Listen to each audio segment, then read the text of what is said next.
پیارے آقا علیہ الصلوۃ والتسلیم کے پیردیوانوں،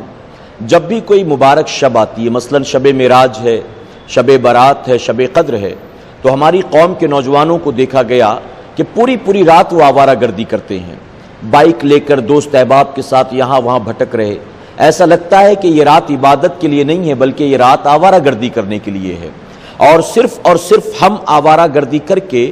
اپنے نامہ اعمال میں گناہ نہیں لکھواتے، بلکہ کبھی کبھی ایسی حرکتیں کرتے ہیں کہ اپنی جان کے ساتھ دوسروں کی جان کے لیے خطرہ بھی بن جاتے ہیں۔ وہ نوجوان جو بائک سے ریس لگاتے ہیں ہائی ویز پر، جو سٹنٹ دکھاتے ہیں، ویلی مارتے ہیں، ٹرپل سیٹ بیٹھ کر نکلتے ہیں، بڑا تعجب ہوتا ہے دیکھ کر کہ ان مسلمانوں کو شاید ان راتوں کی عظمت کا اندازہ نہیں ہے۔ اگر انہیں پتہ ہوتا کہ یہ رات کتنی عظمت والی ہے، کتنی برکت والی ہے، تو یقیناً وہ آوارگی کے راستے پر نہ چلتے بلکہ اللہ کے گھر میں بیٹھ کر اللہ کی عبادت کرتے، توبہ اور استغفار کے، شرم و ندامت کے آنسو بہاتے۔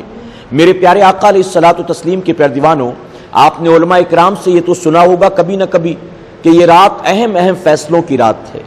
اگلے پورے سال بھر کتنے لوگ پیدا ہونے والے ہیں، کتنوں کا انتقال ہوگا، کتنے لوگوں کو حج کی سعادت ملے گی، کتنے گناہگار توبہ کریں گے، کسے کتنی روزی ملے گی، کس کی روزی میں کیا خسارہ ہوگا، اللہ اہم فیصلے فرماتا ہے۔ اور اس رات ہم یہاں وہاں بھٹک رہے ہیں، ہمیں ذرا بھی اس بات کا خیال نہیں ہے۔ حضور اکرم صلی اللہ علیہ وسلم فرماتے ہیں کہ اللہ کی رحمت آواز دیتی ہے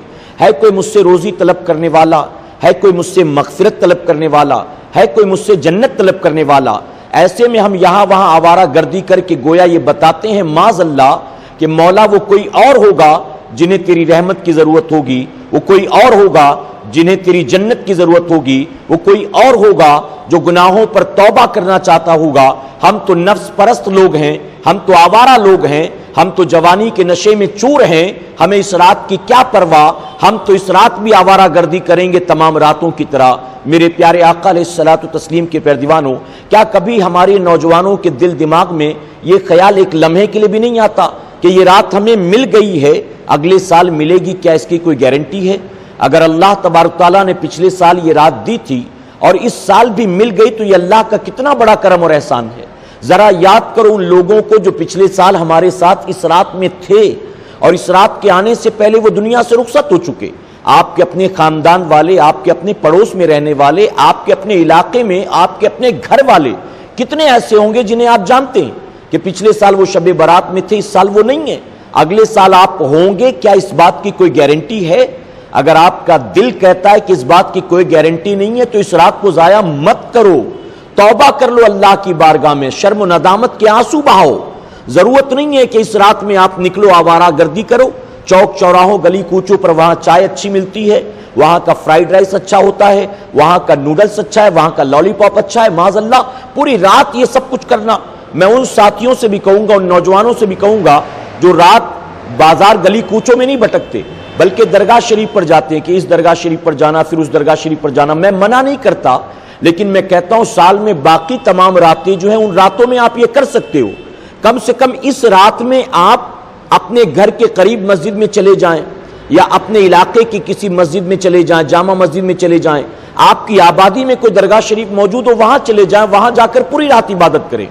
درگاہ شریف پر آپ 10 سے 15 منٹ کا وقت دیتے ہیں اور راستے میں آپ کا آدھا پونا گھنٹہ جاتا ہے،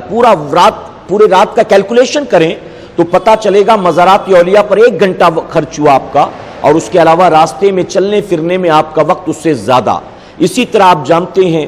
کہ مغرب کی نماز کے بعد میں 6 رکعت نماز نفل ادا کرنا ہے، 2 رکعت کر کے، روزی میں برکت کے لیے ہے، مصیبت و بلا سے نجات کے لیے ہے، عمر میں برکت کے لیے،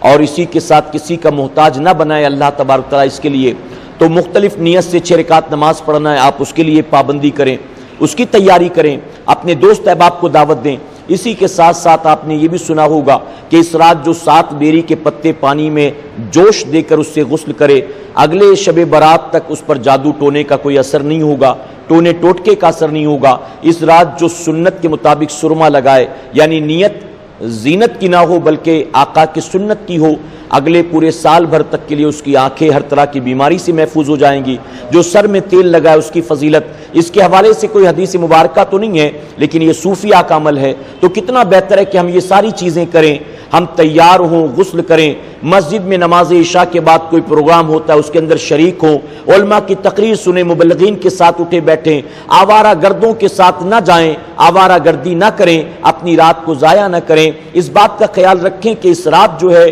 جب ہمارے نوجوان نکلتے ہیں تو راستے میں انہی کے لیے اسپیشلی جگہ جگہ پر ناکہ بندی کی جاتی ہے، انہیں پکڑا جاتا ہے، طرح طرح کے فائن کے ساتھ ذلت بھی ہوتی ہے۔ آپ نے یہ دیکھا ہوگا کوئی وداؤٹ ہیلمٹ جا رہا ہے، کوئی وداؤٹ لائسنس ہے، کوئی وداؤٹ ڈاکومنٹس ہے، کوئی ٹرپل سیٹ ہے، کسی نے 4 لوگوں کو بٹھا رکھا ہے۔ یہاں تک کہ بہت سے ساتھی ایسے ہوتے، نوجوان ایسے ہوتے جن کی گاڑی میں پیٹرول نہیں ہوتا، 50 روپیہ حقہ پینے کے لیے رکھا ہے، 100 روپیہ چائے پینے اور سگریٹ کے لیے رکھا ہے، صبح کے ناشتے کے لیے رکھا ہے۔ تو اس رات کو خدا را ضائع نہ کریں، اللہ کا شکر ادا کریں اور اس رات کو اللہ کی نعمت سمجھ کر اللہ کی بارگاہ میں اپنے ہاتھوں کو پھیلائیں اور عرض کریں کہ مولا تیری رحمت جب پکارتی ہے کہ ہے کوئی بخشش طلب کرنے والا، میں گناہ گار آ گیا، مولا میری بخشش فرما دے، میرے ماں باپ کی مغفرت فرما دے، میرے والدین کو جنت عطا کر، مجھے جنت عطا کر، میرے ایمان والے بھائیوں بہنوں کی مغفرت عطا کر، اے اللہ میری روزی میں برکت دے۔ آج دیکھ رہے ہیں کہ پوری دنیا میں امت مسلمہ پریشان ہے، ایسے میں جب آپ دنیا بھر کے مسلمانوں کو پریشانی میں مبتلا دیکھتے ہیں، آوارہ گردی کیسے کرتے ہیں، ہنسی ٹھٹے مذاق مستی کیسے کرتے ہیں، توبہ اور استغفار کریں، شرم و ندامت کے آنسو بہائیں اور اس رات کو اللہ کی نعمت سمجھ کر اللہ کا شکر ادا کریں اور پوری رات اللہ کی عبادت کریں۔ اسی کے ساتھ 15 شعبان جو روزہ رکھتا ہے اس کی فضیلت بہت زیادہ ہے۔ حضور اکرم صلی اللہ علیہ وسلم خود جو ہے یہ روزہ رکھتے تھے اور یہاں تک فرمایا گیا کہ ماہ شعبان میں رمضان شریف کے بعد سب سے زیادہ جس مہینے میں آپ روزہ رکھتے تھے وہ ماہ شعبان ہے۔ تو ہمیں چاہیے کہ ہم بھی اس ماہ مبارک میں روزہ رکھیں، اللہ توفیق دے تو 13، 14، 15 تاریخ کا رکھیں، نہیں تو کم سے کم 14، 15 یا 15، 16 آپ ضرور رکھنے کی کوشش کریں۔ اس رات قبرستان جانا، قبروں کی حاضری دینا، اپنے مرحومین کے لیے ایصال ثواب کرنا، فاتحہ پڑھنا، یہ بھی حضور اکرم صلی اللہ علیہ وسلم کی سنت مبارکہ ہے۔ عائشہ صدیقہ رضی اللہ عنہا نے خود فرمایا کہ حضور اکرم صلی اللہ علیہ وسلم جو ہے اس رات قبرستان جاتے تھے، تو ہمیں بھی چاہیے کہ اس رات قبرستان جائیں۔ جب قبرستان جائیں تو اس بات کا خیال رکھیں کہ وہاں جا کر کوئی دنیاوی گفتگو، ہنسی مذاق، بات چیت، واٹس ایپ، فیس بک، یہ ساری چیزیں نہ ہو، اس سے پرہیز کریں۔ قبروں کے درمیان جوتے چپل پہن کر نہ چلیں، آپ قبروں کے